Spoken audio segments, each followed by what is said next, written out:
Hello, my name is Darryl Hudson. I'm a molecular biologist from Canada, where I've been studying plant medicines for most of my life. Today, I'm very fortunate to be able to bring you this educational seminar that I've entitled The Use of Natural Mind-Altering Substances, Tools, Teachers, and Intent. I will discuss not only the validity of specific substances that are found in nature and present some evidence for their use, but also discuss some philosophy around the use of mind-altering drugs.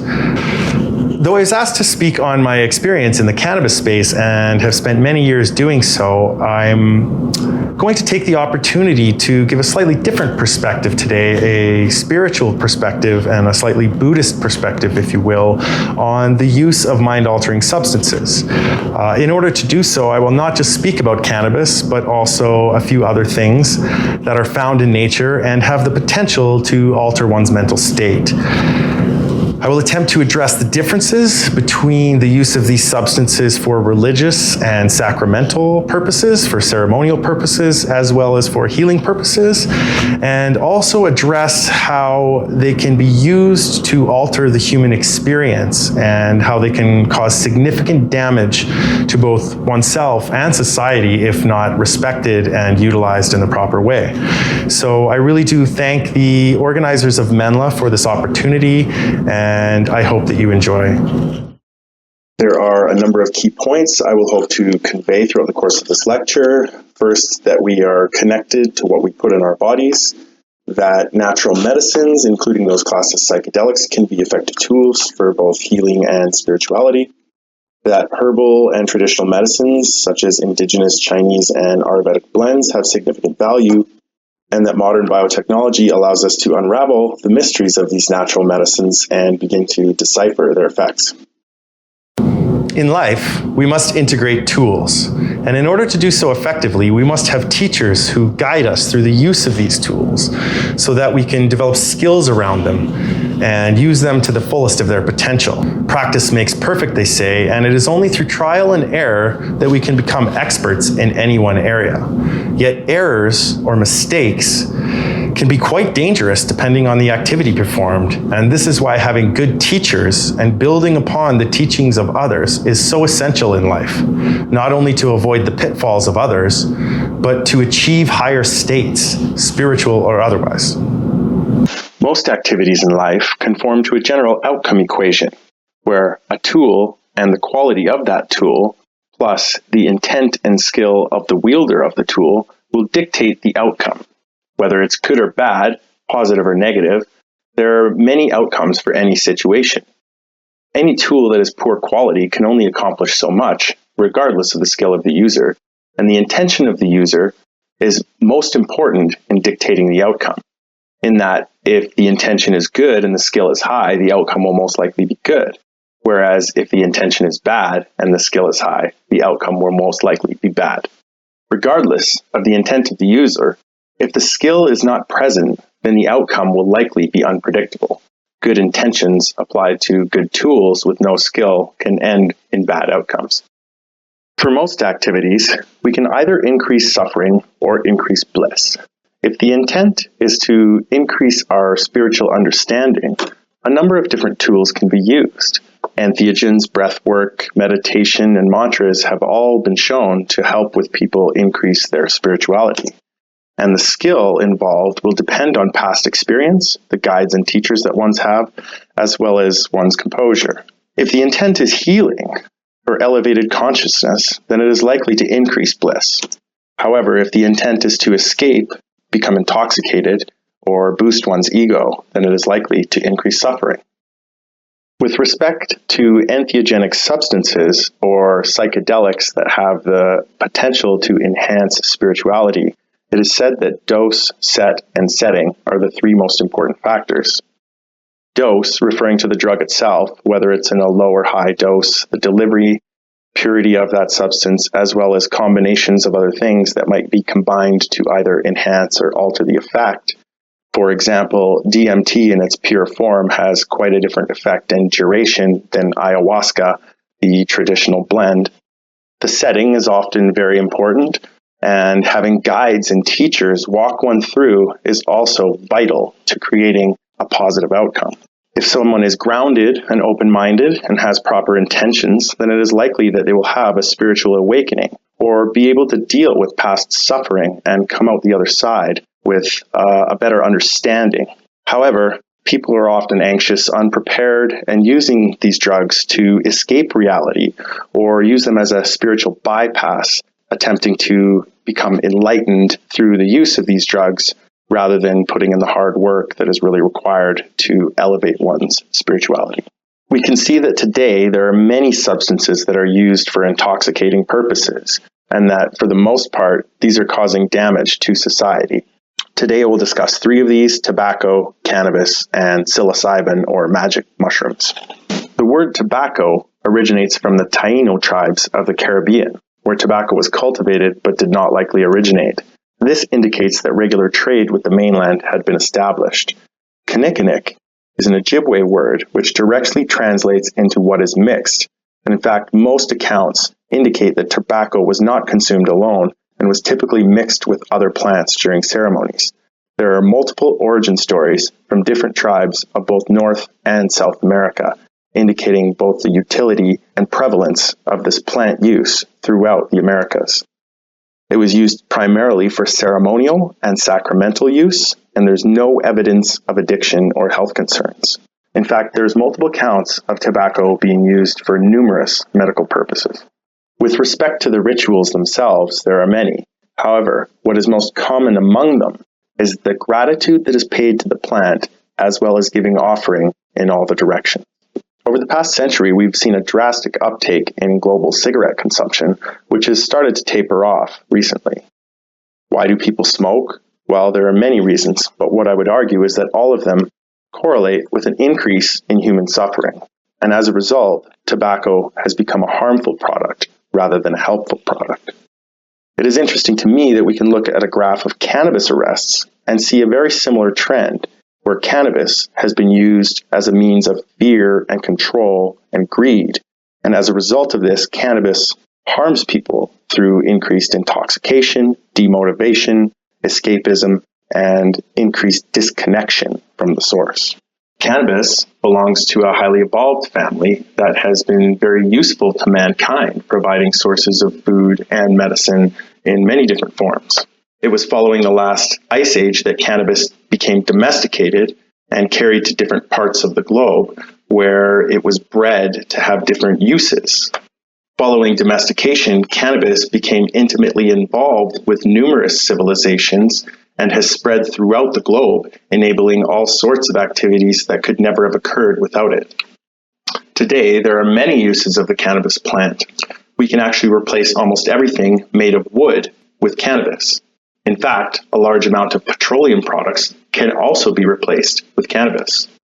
One of the newest projects we're involved with is called pyrolysis, where we are actually creating electricity and biochar, a useful fertilizer, from products that were formerly considered waste. With respect to medical cannabis, we can see that there is a clustering that has occurred where an intermixing of very distant genes has occurred. And as a result of that, we get a large variation in the amount of cannabis flowers that can be produced. This variation exists not only in the structure and shape of the flowers, but also in their smell and medical properties. Due to this high level of variation, cannabis is actually useful for the treatment of a number of medical conditions. One example of a recent breeding success we've had is the treatment of PTSD in military veterans, where we began working with a group back in 2013 and were able to identify similar metabolite profiles in cultivars that were showing efficacy.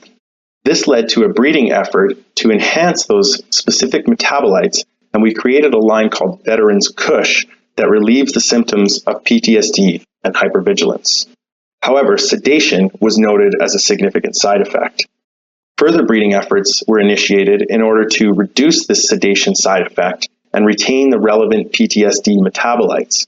Here you can see examples of the two flowers during cultivation. While they look quite similar, the Veterans Kush on the left is much higher in myrcene and shows a strong sedation effect, whereas the daytime variety on the right is lower in myrcene and has a less sedative effect. Both of these are highly potent and very medicinal. We're We're proud to say that through our cultivation partner in Canada, Abomedics, a subsidiary of the Canada House Wellness Group, these products have recently been launched in Canada and made available to the veteran community. Due to the way that cannabis is covered in Canada by Veteran Affairs, this means that it's free of charge for any veterans who qualify. Working with patients has allowed us to breed enhanced cannabis varieties. However, there are many confounding factors that can't be taken into consideration with the patient population. This is where tissue culture analysis is extremely useful in assessing different disease states such as cancer. While cannabis has been shown to show potential to reduce cancer, we have demonstrated that there is variation in specific cannabis extracts and that only specific lines show the potential to suppress cancer growth at all stages. Once again, this indicates that there's significant variation between the metabolites within the cannabis plant and therefore variation in their medical efficacy. Recently, we have also had significant success using similar tissue culture-based analysis to assess the potential of cannabis in treating COVID-19. Here you can see my partner, Dr. Igor Kovalchuk, who through traditional breeding has selected CBD-dominant varieties with enhanced minor cannabinoids that show the potential to block the viral entry, specifically through regulation of the ACE2 receptor. Though the headline says that it has been difficult for us to get into the clinical trial stage, we actually recently completed our first round of human trials and are very excited to announce that this product is entering the manufacture stage, meaning hopefully it should be available to the public in the coming years. One thing that is undeniable about cannabis as a medicine is that when it becomes available to the public and doctors become educated in the use of this plant, there is much fewer prescriptions used by those who are regular consumers. I can personally attest to the fact that many of the military veterans we had coming into our program were on 10 or more medications to deal with not only their mental health issues, but the side effects around the medications they were on. After a period of cannabis use, most of these individuals had significantly reduced their prescription drug consumption. This brings me back to one of the key points I was attempting to make at the beginning of this lecture, that traditional medicines have value. With respect to cannabis, again, it has been bred so many different ways that the combinations of flavonoids, terpenoids, and cannabinoids mean that there are many different medicinal effects. Similarly, when we look at traditional medicines, it was very rare that a single species or compound or extract, for that matter, was given to a sick person in order to cure what ailed them. Instead, medical practitioners would combine a plethora of natural ingredients together in order to have a much broader base of effect. In cannabis, this has been termed the entourage effect, referring to how the combination of molecules present in the whole plant and in whole plant extracts is much more medically efficacious than the isolated individual compounds. Just as plants have had a long history of being associated with mankind for medical purposes, so have fungi. Hudson the Iceman died over 5,000 years ago, and in his pouch had at least 2 fungi. This has significant implications considering the fact that he was not carrying a lot of things, that these must have been very important to his survival. Functional mushrooms have been making a comeback in the mainstream with reishi, chaga, lion's mane, cordyceps, turkey tail, as well as many others, becoming very popular among the health trendy. There's actually significant literature to support the use of these mushrooms, and really similar to the ones found in Utzi's bag there, these have been used for thousands of years. So it's not surprising that you really can find all sorts of medicine in nature. And me, I've basically been obsessed with mycology for many years. It's kind of like collecting Pokemon, if you will, in that these strange, amazing things just sort of pop out of the ground in random places. And really what's amazing about the fungal kingdom is most of it is completely undiscovered to date. Most species that exist are still not identified, and we collect these in the wild and basically are able to bring them back to the lab and begin to isolate them and study not only how they grow, but their potential medical benefits. Having had my own personal experiences with psilocybin as a teenager, I've continued to study mycology and incorporate fungi in general into my life wherever possible. It wasn't until 2017 with my partner Irie Selkirk that we really began serious scientific inquiry into the validity of psilocybin mushrooms. In Jamaica, where Irie has roots, psilocybin has never been regulated, and as a result of this, it's readily distributed to tourists on the beach. We were initially invited to a musical festival to perform a ceremony around the use of psilocybin mushrooms as a harm reduction approach to prevent any potentially negative outcomes that might have occurred from consuming psilocybin. What we saw is that even with a very small amount, a non-hallucinatory dose, what one might consider a microdose, we saw drastically improved mood. And this related to not only depression and anxiety, but people reported reduced pain. What was very surprising was the harm reduction effect, where even at music festivals, people were reporting reduced alcohol consumption. And after this single microdose, many people reported reduced pharmaceutical use. What was most surprising to me was the reports from a number of individuals who were suicidal and after a single microdose reported that their entire outlook on life had changed and that they no longer wanted to kill themselves. As a means to continue data collection around the use of psilocybin mushrooms in a more controlled and safe environment than, say, a music festival, we started Rise Wellness Retreat in 2019. This 5-day all-inclusive retreat on the south coast of Jamaica was a gentle introduction for people to experience psilocybin mushrooms. While most retreats are focused on a macrodose experience, ours was very much focused on small amounts of psilocybin consumed throughout the week. The wellness program focused on a psilocybin microdose, but also incorporated all sorts of other positive activities, including breathwork and meditation, so that people could really feel good when they came back from this vacation. Unlike most all-inclusives where people essentially drink their face off and go home feeling shitty, we had amazing results where people said things like it was the first vacation they didn't need a vacation from. And again, after a few days of microdosing, we followed up with people, and there's been many that have significantly changed their outlook on life. Unfortunately, due to COVID, Rise is currently on hiatus. Good Cap Wellness is our newest endeavor devoted to bringing the health and wellness benefits of mushrooms to the world. Our core business is focused on the development of novel mushroom-based therapies leveraging psilocybin and other medicinal compounds found within fungi. Sansero Life Sciences exists as a drug development arm of Good Cap Wellness to bring pharmaceutical and nutraceutical products to market. We study how signaling pathways are altered by natural molecules, specifically those coming from fungi. We analyze the differences between species using these combinations of active molecules, from whole plant preparations as well as extracts. We work to decipher the complex effects of these formulations on both human metabolism as well as gene expression. We do so specifically to reduce the negative side effects that might be associated with medications coming from these natural species and optimize the dose to prevent any of those negative side effects. One metabolic pathway that we focus on a lot at Sansero is the serotonin signaling pathway, which, similar to the endocannabinoid signaling pathway, also regulates a lot of physiological functions in the body. That includes sleep, appetite, sexual behavior, pain, as well as cognition. And as a result of this vital activity in the brain, many mood disorders have been considered to be issues with serotonin signaling in the brain.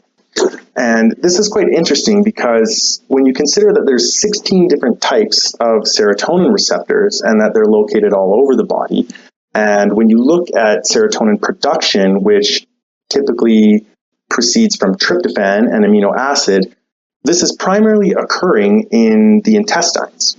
And so when you start to think about psychedelics and psychedelic drugs, they are thought to interact primarily with this 5-HT2A receptor, which is a serotonin receptor that's not just found in the brain, it's actually found all over the body.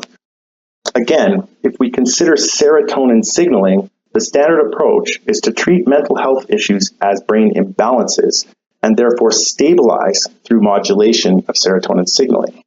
SSRIs and SNRIs are reuptake inhibitors that block the normal hormone breakdown, thus creating a pool over time. This pool of serotonin generally elevates mood and helps with depressive issues. The work performed at Rise Wellness Retreat has led to Sensero coming up with the MED approach, which is the minimum effective dose.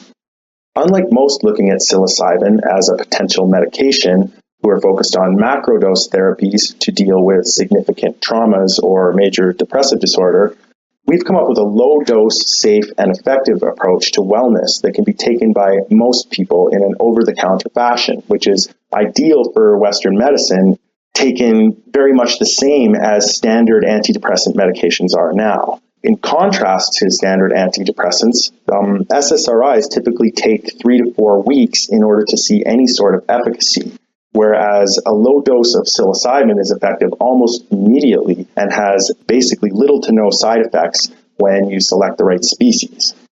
Our research, as well as published literature, indicates that low doses can be significantly effective for treating specific conditions. Here you can see cultivation of psilocybin mushrooms in a sterile environment. We are very fortunate to have one of the very first dealer's licenses in Canada, which allows us to not only cultivate these species, but also research them and potentially provide that product for medical trials. Perhaps some of you are aware that in Canada there have recently been exemptions given for people to consume psilocybin mushrooms, not only terminally ill patients, but also exemptions given to medical practitioners, to doctors, so that they can consume this product and understand the effects of it before they're giving it to patients. Right now in Canada, there's essentially no legal source for these exemptees to procure products, and we hope to be able to fill that gap as the regulators begin to make changes to the Special Access Program here in Canada. Through the use of modern bioinformatic technology, we've begun to validate things which we've always known. And by that I mean, when you look at the evolution of neurons, you can see that the gut was the first to evolve, followed by the heart, and followed by the brain, or the central nervous system. So when people say we have 3 brains, they really aren't kidding, in a sense, in that there's 3 sort of signaling systems that are communicating with each other all the time. What's interesting to me is the overemphasis that's often put on the head, on the brain itself. Because when you look at the brain, it's much more like a receiver than a transmitter. And by that I mean, if I was to compare the brain to a part of a car, I would say that it's most like the dashboard, in that it is receiving a bunch of information from different parts of the car, conveying that information to the driver and allowing the driver to make certain decisions. But at the end of the day, if the engine's not running, the dashboard has very little use. And so for me, this is how we start to look at health in a much more holistic way, and look at, for instance, the intestines as the engine of the car, and without a healthy engine, you can't really do a lot. This then brings us to polyvagal theory, and polyvagal theory is a relatively new theory which essentially overlays a social engagement system on top of the traditional sympathetic and parasympathetic systems that have been focused on by the establishment. This is quite interesting because, again, it's really focusing on the vagus nerve and the signals that are being sent on the vagus nerve, which is essentially the sort of central highway between the peripheral system and the central system, or the brain. And what's interesting about this is, when thinking about treating the human condition, we essentially see how the chakra system begins to overlay onto this theory, and how we can see that we are starting to provide scientific validity for what religions have been speaking about for millennia. You know, it becomes a very complicated sort of system where you can see how people behave based on their environment and their response to that environment. Now, when we look at the social engagement system, this is where most humans want to be. And the words that we see there, joy, compassion, mindful, groundedness. These are what we speak of in Buddhism as states to aspire to. Now, this brings me to the validity of psychedelics, because what we see is that some people are so stuck in the blue or the red or the orange here that it's almost impossible to get them out of it. And a large amount of that is because of our society, because of the environment that we currently operate in. Mind-altering substances can be used as a distraction. They're essentially like this.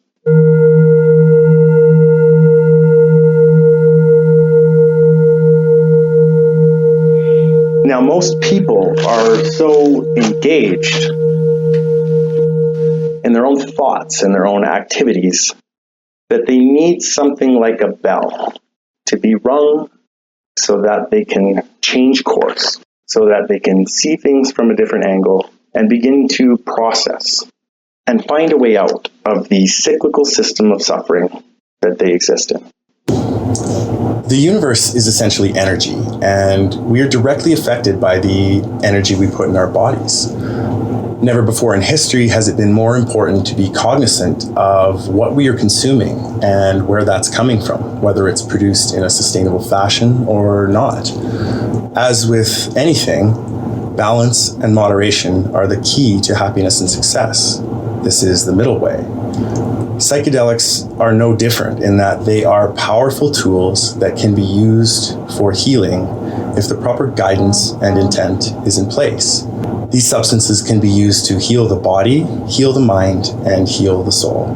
They can reveal traumas and allow people to deal with past behaviors. They can allow people to break patterns that have become ingrained and really just provide a different outlook on life in general. And it is for that reason that I think there is extreme validity, not only in the use of psychedelic substances to achieve higher states, but also in the wisdom of ancient medicine. And I'm very happy to be able to work in a field where we can start to bring some of that wisdom to light. And I think the final thing I want to mention today is just the placebo effect and how the original outcome equation can apply to that. Where if the placebo is our tool here, being our drug, and that is equal to 0, then the entire equation is essentially based on the intent of the user. It has been demonstrated time and time again that positive intent, or the belief in the beneficial effect of whatever the treatment might be, is a key factor in healing. And I think what this points to more than anything is something that's lacking in most of our daily lives, and that is just simply gratitude and giving thanks. So with that, I would like to give thanks to Menla and Tibet House for this opportunity, to Elizabeth, who's been very vital in helping us establish means by which we can analyze these medications in clinical trials and appease the regulators in a way that these medications can become available to the public. I couldn't do any of this work without some amazing teams behind me, so I want to thank them. Specifically Andrew Alvarez, who has helped put this video together. Thank you.